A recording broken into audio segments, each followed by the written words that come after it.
Good day, friends. It's time for another episode of On the Porch with Pastor. And I'm going to have to speak loud, I know, because these cicadas and other manner of wildlife are out here competing with me this beautiful day. I'm out here a little earlier than normal just because I want to get out here before the heat of the day sets in, and I'll post this a little bit later. But anyway, here we are, and today's episode is simply called Tim. I met Tim in the second grade. We sat together in Mrs. Worrell's class. We became friends when we discovered no other group would have us. We weren't athletic enough to be jocks. The girls didn't like us because we looked funny. Even the scouts, who had taken a solemn oath to be kind and charitable, steered clear of us. Tim lived on a farm. I lived in town. When we hit fourth grade, our parents let us ride our bikes back and forth to each other's houses. Our social life increased exponentially.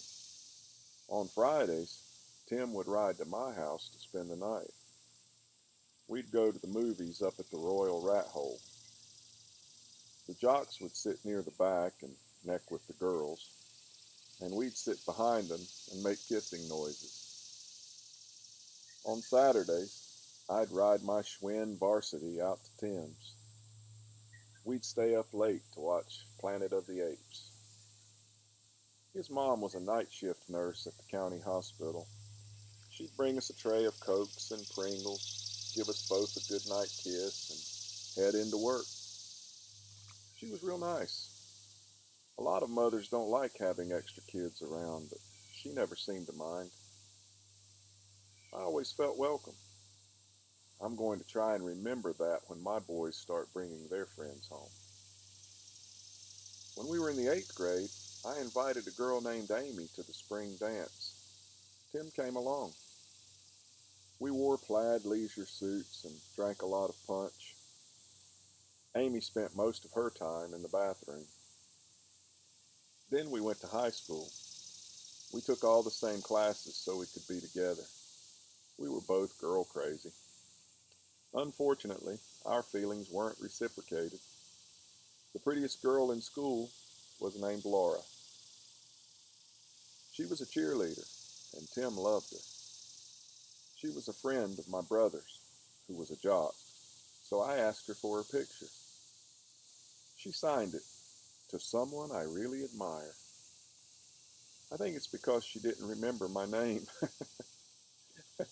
I sold it to Tim for $2.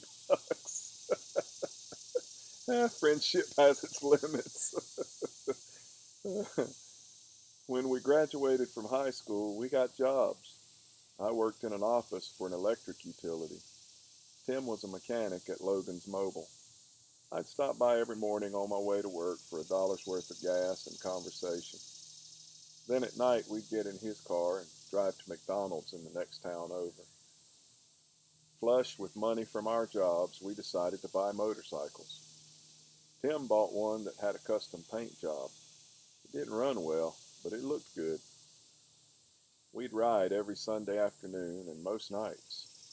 A lot of times, we'd end up at the Dairy Queen, where we'd sit on our bikes and talk about stuff that doesn't seem too important now, but was incredibly so then. One night, about 2 o'clock, I got a phone call from the sheriff's chaplain, Joe Stump. He told me my best friend since Mrs. Worrell's second grade class had been hit by a drunken driver and was dead. They were afraid I had been hit too, so they were calling to check on me. Tim's funeral was 3 days later. I was a pallbearer and sat in the front row. His parents sat across from me. His mother was a knot of grief. His dad was bent and weighed. We buried him at the South Cemetery. All I remember now is the crying. There are a lot of things about Tim I've forgotten. I do remember that he liked the Dukes of Hazzard, and that he was taking the correspondence course on how to be a diesel mechanic. I remember his laugh, and I remember that in the 14 years of our friendship, I never once heard him ridicule anyone. When Tim died, a lot of people took it upon themselves to explain to me why it happened. I would listen and smile, nod my head, mostly so they'd go away and just leave me alone. There are some things about this life I'll never understand. One of them is why a drunken driver dies of old age when a never heard a flea young man barely sees 20.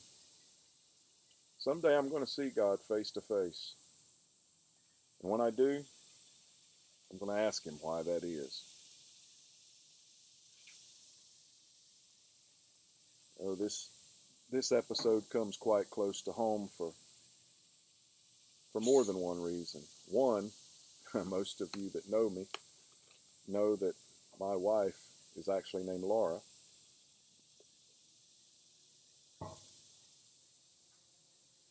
And the other is that my dear wife Laura lost a brother when he was still in his teens to a drunk driver. So rather than continue on and discuss some great biblical theme, I just want to cut this one short and say to you, friends, if you're going to drink, stay home. Don't drive. Life is far too precious and too short to put yourself or someone else at risk. Just don't do it. Our author experienced the grief that comes from that, and it has affected my own family um, in profound ways. You can't even imagine the fallout that comes even years later. So just don't do it. Please don't do it. Um, you have nothing to gain and everything to lose. Remember, it's time to get right with God because Jesus is coming soon. Eyes to the skies.